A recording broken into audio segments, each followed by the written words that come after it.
Ibu, sebelumnya turut berduka juga perihal kejadian yang menimpa keluarga Ibu.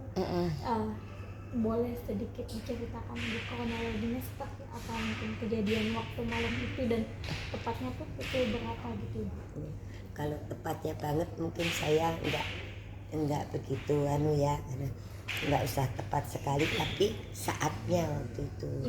Jadi pertama kali itu saya ingat malam itu malam Jumat Kliwon kan. Kalau orang Jawa kalau Kliwon itu suka tidurnya malam, jangan tidur sore-sore gitu kan. Nah saya di lantai bawah tidur, tapi kebetulan saya lihat anak saya belum pulang. Saya pergi ke lantai 2. Saya pergi ke lantai 2 ke kamarnya anak. Di sana saya sambil baca, alhamdulillah saya ikut baca surah Yasin dalam malam Jumat. Al-Mulk saya baca, saya zikir. Selesai zikir anak saya datang. Begitu datang, mau udah nih dia bawa kucing minum. Mau udah, terus saya udah bawa. Kenapa sakit? Iya udah nginep sehari. Terus ya udah sehat kelihatannya. Sekarang kamu mau mandi ya? Dia bilang gitu. Baru mau mandi itu dia dengar suara gludak di atas, di lantai 3. Gludak brak gitu kan. Aduh mah, jangan-jangan ada orang jahat. Kita kan perempuan semua di rumah, jadi masa sih. Denger ya mah, denger. Saya denger lagi, oh iya kok kenceng ya. Saya kalau gitu saya turun dulu. Saya turun. Begitu saya turun, saya cari temen dong yang laki-laki. Karena kita perempuan ya. Saya ke tetangga namanya Mas Sabar, saya panggil, Dek sini temenin Ibu. Kemana? Ke lantai 3. Di sana kayaknya ada orang yang jahat apa gimana gitu. Ada apa Bu? Ada suara-suara yang suara-suara yang menakutkan gitu kan. Apalagi malam Jumatan. Udah. Oke ya Bu, nggak usah ganti pakai baju. Udah gitu aja. Kita pergi pulang. Pulang itu saya sampai di bawah. Dia karena lantai atas kan dia naik tangga. Naik tangga, begitu lihat di tangga yang gede, Bu, kebakaran Bu. Hah, kebakaran Bu, kebakaran. Waduh, saya lari ke depan, matiin listrik. Sempat matiin listrik ya Bu? Kayak matiin listrik. Jadi begitu dengar kebakaran, udah bingung. Lalu saya bilang sama anak saya, Pit, tolong Mbak, Papa dibawa keluar. Dia tidur, suami saya tidur. Bawa keluar. Rupanya dia sambil gendong kucing ya. Nah ini ada jaga malam. Wah udah nggak bisa digeret, digendong, bawa keluar. Sampai di luar saya telepon Damkar. Begitu saya telepon, kebetulan kan kita punya petugas dari Damkar yang jaga di kelurahan. Namanya Pak Tono. Saya telepon, saya punya nomor teleponnya. Pak Tono, kebakaran rumah saya, kebakaran Pak Tono. Iya Bu, sudah 2 braktir yang datang, yang pergi. Udah berangkat Bu, udah berangkat. Kok lama sekali nggak datang-datang? Ini apinya salah gede. Ini gimana, saya mikirnya gimana? Ya Bu, siap Bu, udah Bu, ibu tunggu aja. Akhirnya ditunggu, dapatlah. Datang, begitu datang ada 3 braktir. Pasang, begitu pasang. Terus langsung di atas, jadi atas itu memang ada gudang. Di lantai 3 itu gudang sama tempat jemuran. Dan saya nyuci di situ, jemur di situ. Terus gudang itu memang isinya yang agak kertas, lalu buku-buku ya, buku-buku, ada baju-baju yang tidak terpakai. Yang terakhir itu karena bapak sering tiduran di situ tuh ada kasur yang tipis tuh. Iya. Nah di situ memang di dekat situ ada lampu baca. Iya. Nah kita kan nggak tahu ya kejadiannya terus bagaimana, kan kita nggak tahu, tapi itu intinya di sana ada seperti itu. Iya. Udah, jadi setelah semuanya udah selesai, petugas dari damkar bilang, Bu, saya mau menyisir, izinkan saya. Silahkan jalan ke atas menyisir. Dia lihat-lihat semuanya yang ada tadi, lalu dibilang turun, Bu, sudah siap, sudah oke, sudah nggak ada yang, kalau disisir kan supaya jangan ada panas kan. Jadi udah pendinginannya udah berjalan dengan baik, sepertinya seperti itu. Jadi udah semuanya, Bu, jadi udah selesai. Ibu tolong ini ya, kita udah selesai nih semuanya, udah pulanglah damkarnya. Pulang damkar. Saya dibilangin, ini ibu nggak bisa tidur di sini, ibu harus tidur di mana?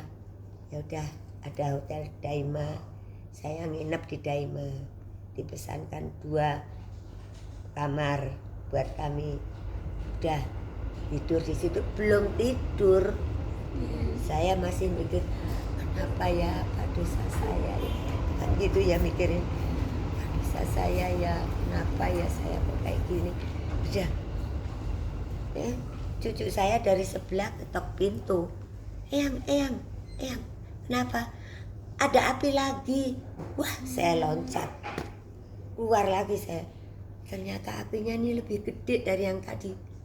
Kalau tadi ada di sebelah kiri atas, sekarang ada di sebelah kanan. Iya.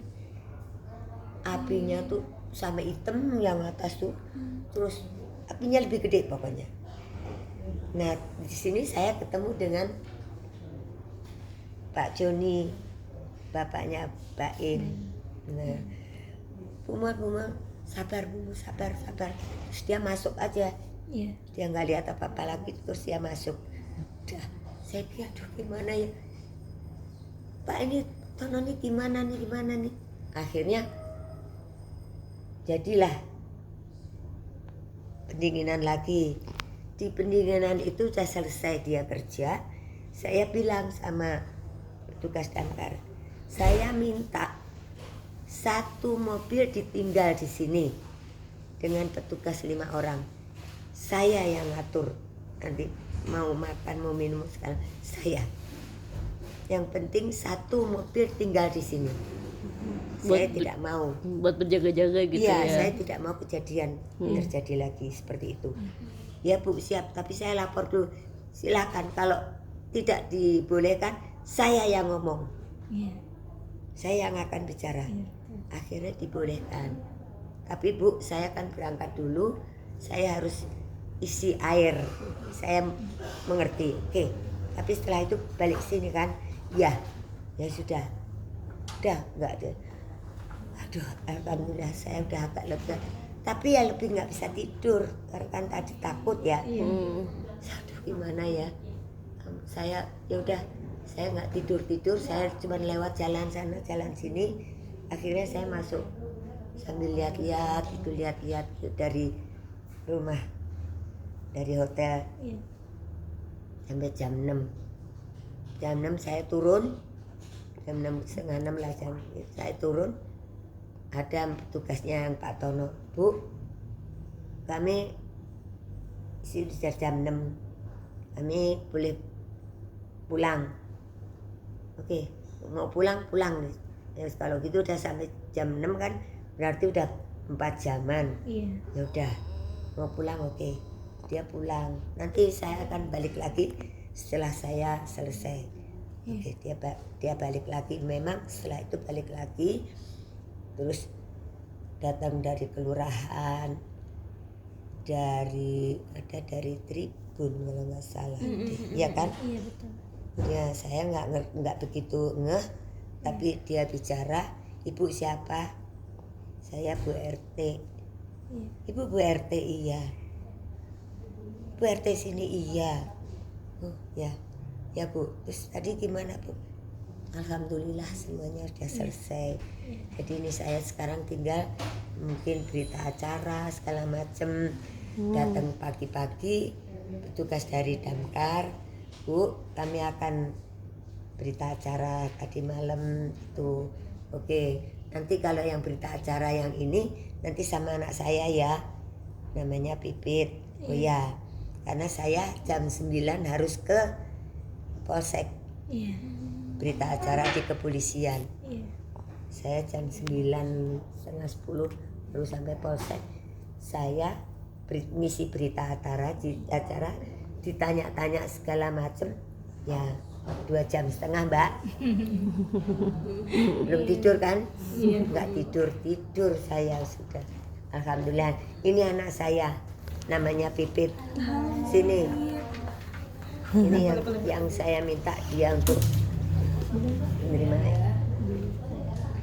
yang dari Damkar untuk kalau ada pertanyaan-pertanyaan. Ini karena saya ke Polsek. Ini anak saya. Nah sekarang enggak, ini kan saya cerita dari awal sudah, kronologisnya sudah. Jadi semuanya alhamdulillah teman-teman, karena saya pensiunan ya. Teman-teman semuanya datang prihatin semuanya. Nah itulah teman SMA, teman SD, ya, teman TK, datang semuanya alhamdulillah teman kantor turut prihatin. Ya itu juga datang. nah, gitu loh, itu kronologisnya. Nah setelah kemarin tuh hari apa ya? Hari Sabtu. Sabtu ya. Nah Sabtu malam jam 9 datang Pak Im, Ya, Mas disuruh bapaknya, kamu jangan gini. Tuh lingkungan kamu tuh ada ini. Siapa? Rumahnya Bumul. Banyak Bumul. Oke. Langsung dia sama Paula, sama kakaknya Hamzah, istrinya, semuanya datang ke sini. Nah di situ dia, ya di situ dia, Bu, saya turut prihatin ya. Terima kasih ya Mbak Im, ya kamu kok ya denger toh dari Papa, dari Papa, dan Papa minta saya untuk ketemu Bumul. Nah sekarang saya udah ketemu, saya mau lihat rumah yang kebakaran itu. Aduh, tempatnya ini loh, udah gelap loh Pak. Gelap, nggak ada lampu. Nggak apa-apa, pokoknya saya harus lihat. Tapi gelap sekali, licin, saya bilang gitu kan. Nggak apa-apa, nanti Bumul di luar, nggak usah masuk, biar saya yang masuk. Jadi dia masuk sama kakaknya Hamzah. Jadi berdua masuk ke atas. Nah, dia lihat, ya ampun, udah habis semua Bumul. Ya, Jadi hanya kalau dari depan tuh memang nggak kelihatan. nah itu loh saya nggak Kita ngertinya. masuk lantai 2 itu udah habis, nggak ada yang bisa ditinggalin. Untuk sekarang ini. Jadi kita sebenarnya sih, saya, ibu saya, bapak, entah saya itu shock sebenarnya. Sekarang berangsur-angsur mulai pemulihan mental lah gitu ya. Istilahnya pemulihan mental dulu. Iya. Pasti dengan traumanya itu juga dirasakan sama tetangga-tetangga. Iya, Mengingatkan semuanya akunya ke juga. aku. Saya juga punya Benar beban sekali. moral kepada tetangga-tetangga Benar ya. sekali. Saya juga waktu Nggak ketemu nyangka banget. ayahnya. Inilah yang saya bersyukur sama Allah. Saya bersyukur sama Allah. Kita berenam tidak ada yang kecil Kenapa? aja. Nggak ada Semuanya luka sama sekali. nggak ada luka sama sekali, nggak ada apa-apa. Kalau trauma ya pastilah, Selamat. ya kan pasti. Yang kedua, alhamdulillah malam itu tidak ada angin, sama sekali nggak ada angin. Kalau ada angin itu sebelah pasti. Kena. Ini jadi cuman nih rumah kamu aja yang kebakar. Jadi padahal rumahnya kan dempet sini. dempet sini. Ini jadi satu. Rumahnya Baim di belakang itu ya gitu. nempel dengan tembok belakang rumah kita.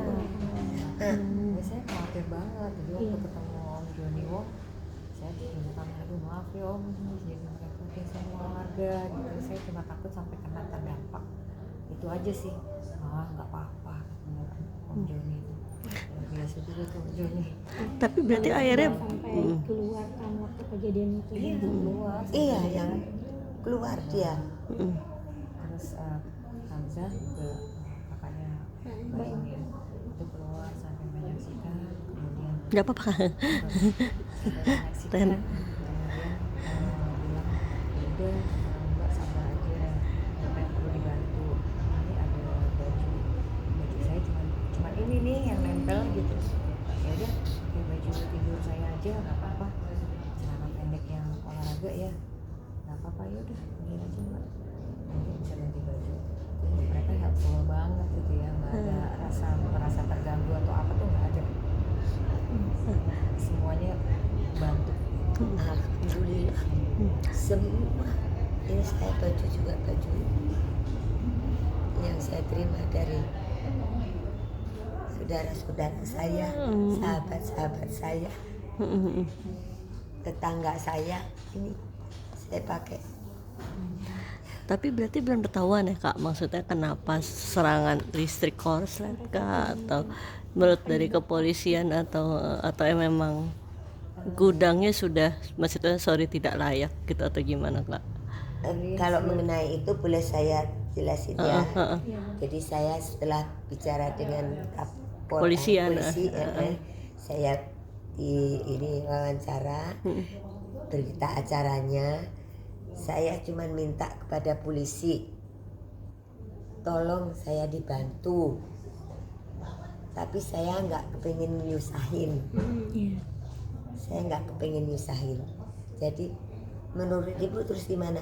Ini musibah. Udah, musibah ini yang datang untuk saya, untuk kami sekeluarga. Cuman itu aja, ini musibah yang Allah berikan ke kita. Nah, saya bilang udah tapi kalau musibah kan nggak bisa ini Bu. Saya tidak ingin sampai jauh-jauh, nggak usah, karena saya RT, saya tahu, dan saya tidak mau menggunakan ke-RT-an saya, tidak.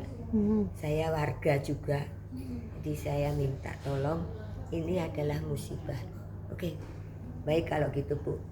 Kalau memang musibah, saya minta supaya polisi lainnya ditarik, yang luar ditarik. Kalau yang dalam monggo silahkan, karena itu urusan sama Kapolsek. Yang di luar aja, supaya saya bisa masuk halaman. Jadi disetujui. Ya udah Bu, kalau gitu nanti saya ambil polisi lainnya yang di depan. Tapi di dalam saya nggak bisa ngelepas kalau nggak ada surat dari Kapolsek. Artinya ada disposisi. Ibu harus bikin ini dulu. Nah kalau udah itu baru Kapolseknya memberikan disposisi. Setelah itu baru bisa gitu lah.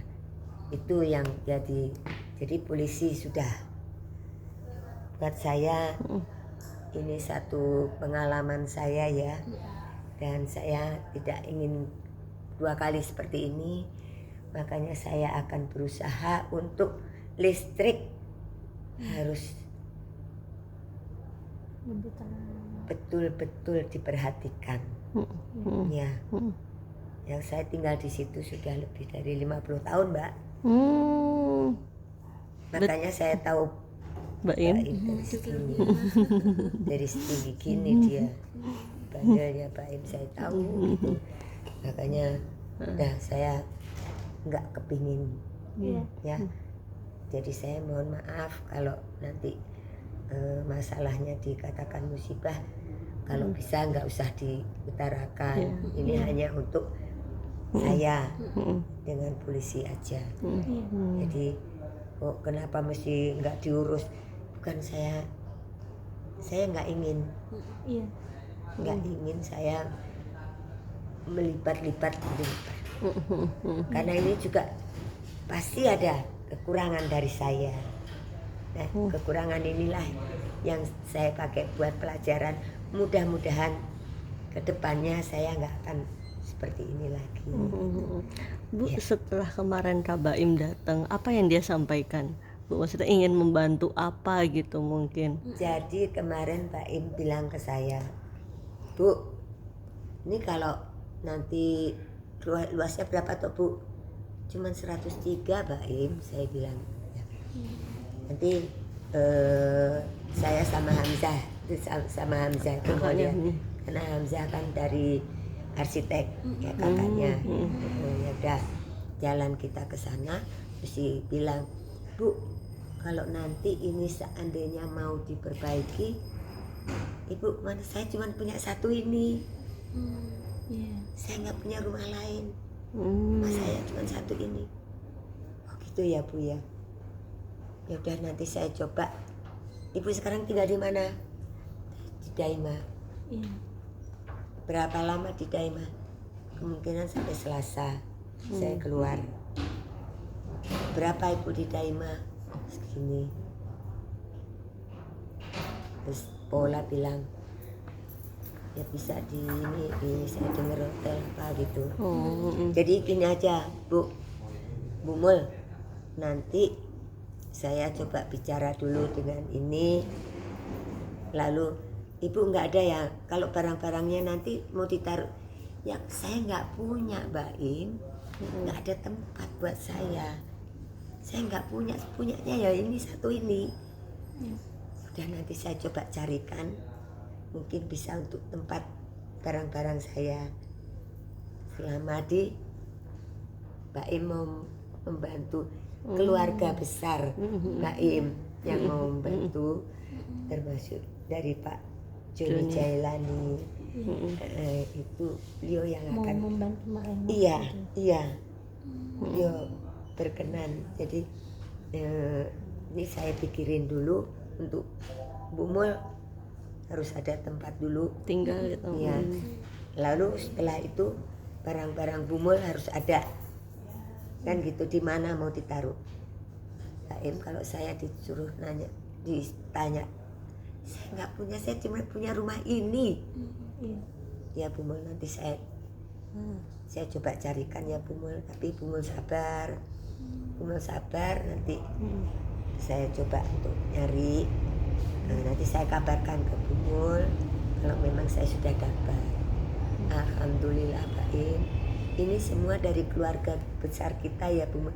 Alhamdulillah, saya bilang, saya terima kasih Pak Im mau datang, Pak Im, Pak Joni sampai ikut serta.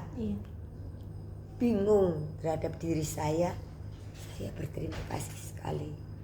Ya Bu Mul, Papa yang bilang sama saya, Papa bilang bantu, jangan di sana-sana aja, itu keluarga di sini ada yang lagi. Kaget Pak Im, kok saya nggak dengar ya? Saya dengar dari Papa kalau ada musibah kebakaran. Jadi Bu Mul sabar ya, nanti kalau sudah ada saya akan bicara sama Bu Mul, mungkin tempat di mana, dan nanti Hamzah menggambar layoutnya nanti biar Hamzah. Saya terima kasih, bilang sama Pak Joni, saya apresiasi luar biasa. Mungkin sudah diinfo Ibu mulanya sejak mau kapan gitu. Belum tahu, tunggu saya Selasa kan baru keluar dari sini. Dia nggak tahu saya mau di mana lagi. Memang saya sementara di sebelah rumah itu kan rumah saudara saya juga. Nah, tapi di situ kan resto, tempat menari. Jadi ya saya mungkin bisa 1-2 hari apa seminggu lah saya bisa di sana. Tapi selanjutnya kan nggak mungkin lah saya di situ terus.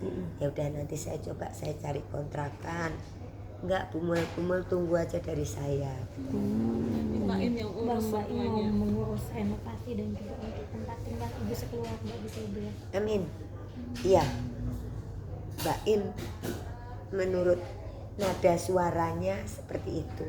Iya. Walaupun dia tidak langsung mengucapkan, nada suaranya, hatinya mengatakan seperti itu. Melihat kebaikan dari Bang Baim sendiri gitu. Seperti apa sih? Seperti apa sih Ibu? Apalagi tahu kan sosoknya Baim dari kecil sampai sekarang gitu. Dia orangnya tulus, berikut, dan dia santun sama orang tua. Dia santun. Dengan niat baiknya itu mungkin Mbak Im ada terlihat salah menganggap ibu juga sebagai Orang tua. keluarga, Betul. sebagai orang tua. Betul. Memang dulu waktu mau kawin adiknya yang paling kecil tuh mau nikah, Pak Joni datang ke rumah. Mumul, ini anaknya mau nikah, tolong urus, terserah. Jadi semua itu kebetulan karena saya RT juga. Jadi dari mulai yang gede, yang nomor 2, yang nomor 3 Hamzah, nomor 4 Ki, nomor 5 semuanya.